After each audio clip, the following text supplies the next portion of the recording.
Assalamualaikum warahmatullahi wabarakatuh. Perkenalkan, saya Iki Nuraini dari Prodi S1 Keperawatan, Fakultas Kesehatan, Universitas Muhammadiyah Sukabumi. Di sini saya akan menjelaskan apa itu upaya-upaya pencegahan primer, sekunder, dan tersier tentang masalah kegawat daruratan dari berbagai sistem.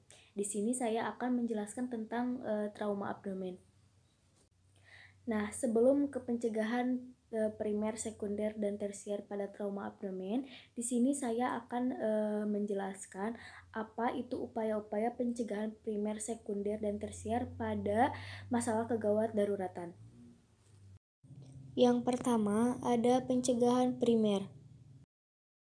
Jadi, upaya yang ditujukan kepada orang-orang sehat dan kelompok resiko tinggi, yakni mereka yang belum menderita tetapi berpotensi untuk mengalami multitrauma. Tujuan dari pencegahan primer yaitu untuk mencegah timbulnya multitrauma pada individu yang beresiko mengalami multitrauma atau pada populasi umum. Sasaran pencegahan primer yaitu orang-orang yang belum sakit dan klien yang beresiko terhadap kejadian multitrauma. Jadi, pencegahan primer adalah intervensi biologi, sosial, atau psikologis yang bertujuan meningkatkan kesehatan dan kesejahteraan atau menurunkan insiden penyakit di masyarakat dengan mengubah faktor-faktor penyebab sebelum membahayakan seperti penyuluhan kesehatan, pengubahan lingkungan, dan dukungan sistem sosial. Yang selanjutnya ada pencegahan primer dapat dilakukan dengan 3 cara seperti yang sudah saya jelaskan tadi. Yang pertama itu ada penyuluhan kesehatan. Penyuluhan kesehatan merupakan salah satu bagian dari pencegahan primer yang mampu dilakukan. Penyuluhan kesehatan mencakup memperkuat individu dan kelompok melalui pembentukan kompetensi. Asumsinya adalah banyak respon maladaptif terjadi akibat kurangnya kompetensi. Hal ini meliputi kurangnya kontrol yang dirasakan terhadap kehidupan seseorang, rasa keefektifan diri yang rendah, kurang efektifnya strategi coping, dan harga diri rendah yang terjadi. Penyuluhan kesehatan mencakup 4 tingkat intervensi yaitu sebagai berikut. Baik, yang pertama itu meningkatkan kesadaran individu atau kelompok tentang masalah dan peristiwa yang berhubungan dengan sehat dan sakit seperti tugas perkembangan normal. Yang kedua, meningkatkan pemahaman seseorang tentang dimensi stresor yang potensial, kemungkinan hasil yaitu baik adaptif maupun maladaptif, dan respon coping alternatif. Yang ketiga, meningkatkan pengetahuan seseorang tentang di mana dan bagaimana memperoleh sumber yang diperlakukan. Yang keempat, meningkatkan keterampilan penyelesaian masalah individu atau kelompok, keterampilan interpersonal, toleransi terhadap stres dan frustasi, motivasi, harapan, dan harga diri. Yang kedua, pengubahan lingkungan. Dari pengubahan lingkungan, intervensi preventif mungkin dilakukan untuk memodifikasi lingkungan terdekat individu atau kelompok atau sistem sosial yang lebih besar. Intervensi ini terutama bermanfaat apabila lingkungan menempatkan tuntutan baru kepada pasien, tidak tanggap terhadap kebutuhan perkembangan, dan hanya memberikan sedikit dukungan. Pengubahan lingkungan ini meliputi berbagai jenis. Yang pertama itu ada ekonomi. Jadi mengalokasikan sumber untuk bantuan finansial atau bantuan anggaran dan pengelolaan penghasilan. Yang kedua ada pekerjaan, yaitu menerima tes pekerjaan, bimbingan, pendidikan, atau pelatihan kembali yang dapat menghasilkan pekerjaan atau karir baru. Yang ketiga perumahan, pindah ke tempat baru yang berarti meninggalkan atau kembali pada keluarga dan teman, memperbaiki rumah yang sudah ada, mendapatkan atau kehilangan keluarga, teman atau teman sekamar. Yang keempat, keluarga, memasukkan anak pada fasilitas perawatan, taman kanak-kanak, sekolah dasar atau berkemah, dan mendapatkan pelayanan rekreasi, sosial, keagamaan atau komunitas. Yang keempat ada politik, yaitu mempengaruhi struktur dan prosedur pelayanan kesehatan, berperan serta dalam perencanaan dan pengembangan komunitas, mengatasi masalah legislatif. Yang ketiga ada dukungan sistem sosial, yaitu penguatan dukungan sosial adalah cara mengurangi atau memperkecil pengaruh dari peristiwa yang berpotensi menimbulkan stres. 4 jenis intervensi preventif yang mungkin muncul yaitu yang pertama mengkaji, yaitu mengkaji lingkungan masyarakat untuk mengidentifikasi area masalah dan kelompok risiko tinggi. Yang kedua, meningkatkan hubungan antara sistem dukungan masyarakat dan pelayanan kesehatan jiwa formal. Yang ketiga, menguatkan jaringan pemberian pelayanan yang ada meliputi kelompok gereja, organisasi masyarakat, kelompok wanita, dukungan tempat kerja dan lingkungan dan self-help group. Yang keempat, eh, membantu individu atau kelompok dalam mengembangkan atau mempertahankan, memperluas, dan menggunakan jaringan sosial yang tersedia. Yang kedua, ada pencegahan sekunder. Tujuan pencegahan sekunder kegawat daruratan yaitu pendeteksian dini serta penanganan sehingga komplikasi dapat dicegah. Sasaran pencegahan sekunder yaitu pasien multitrauma yang baru terdiagnosa dan kelompok penduduk risiko tinggi seperti supir, tukang ojek, balita, pekerja bangunan, dan pemanjat tebing. Pencegahan sekunder bermaksud menurunkan prevalensi gangguan. Aktivitas pencegahan sekunder meliputi penemuan kasus dini, screening, dan pengobatan efektif yang cepat. Intervensi krisis adalah suatu modalitas terapi pencegahan sekunder yang penting.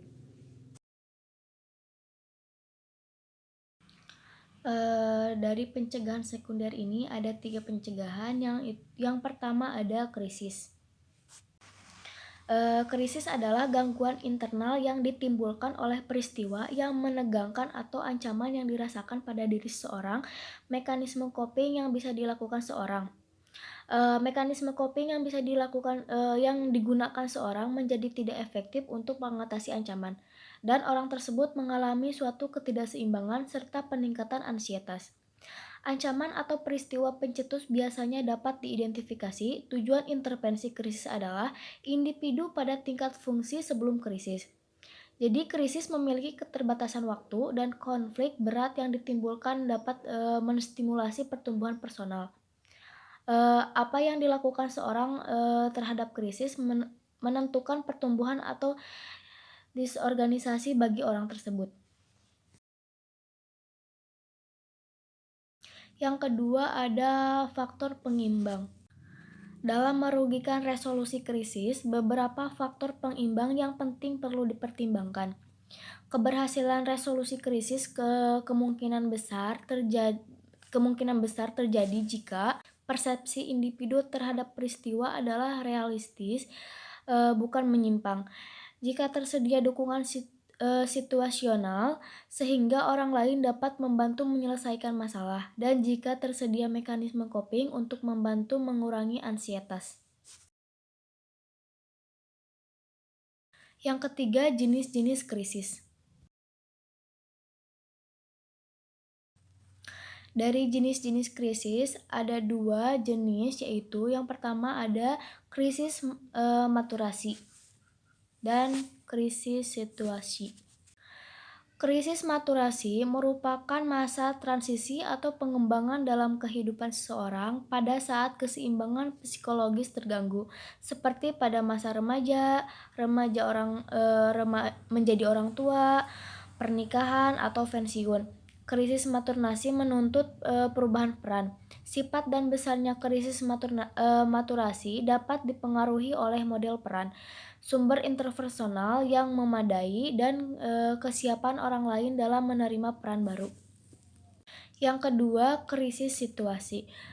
Krisis situasi terjadi ketika peristiwa eksternal terlalu mengganggu keseimbangan psikologis individu atau keseimbangan kelompok. Contohnya yaitu kehilangan pekerjaan, perceraian, kematian, masalah sekolah, penyakit, dan bencana. Yang ketiga ada pencegahan tersier. Pencegahan tersier adalah upaya peningkatan angka kesembuhan, angka survival atau bertahan hidup, dan kualitas hidup dalam mengatasi penyakit. Aktivitas pencegahan tersier mencoba untuk mengurangi beratnya gangguan dan disabilitas yang berkaitan.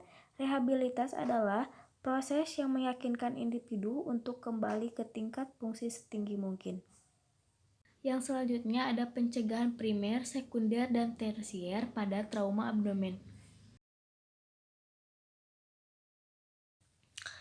Yang pertama ada pencegahan primer pada trauma abdomen. Upaya yang dilakukan perawat untuk pencegahan primer meliputi penyuluhan kepada masyarakat luas melalui lembaga swadaya masyarakat dan lembaga sosial lainnya. Program penyuluhan diarahkan ke penggunaan helm saat mengemudi kendaraan bermotor.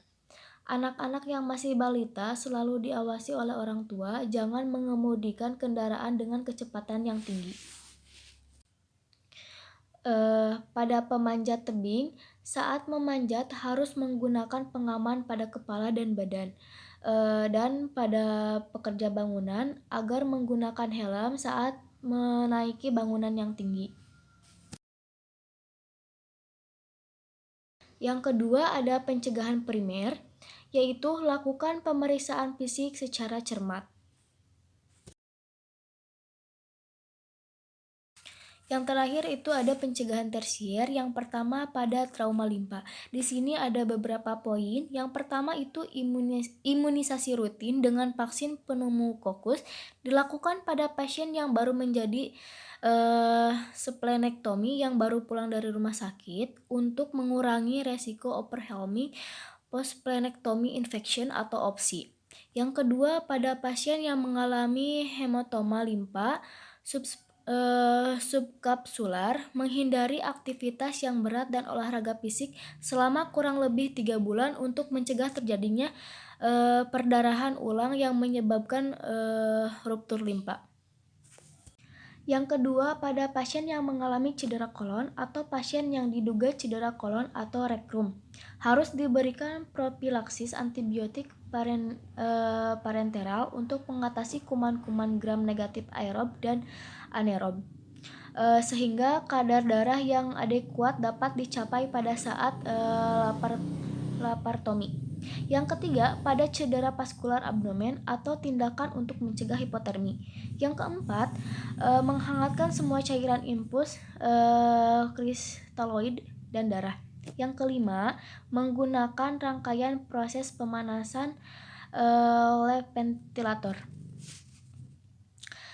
Yang terakhir itu ada memberikan selimut hangat dan memasang lampu menutup kepala pasien. Baik, mungkin itu saja materi yang saya jelaskan. Mohon maaf apabila ada kesalahan dan kekurangan. Saya undur pamit. Assalamualaikum warahmatullahi wabarakatuh.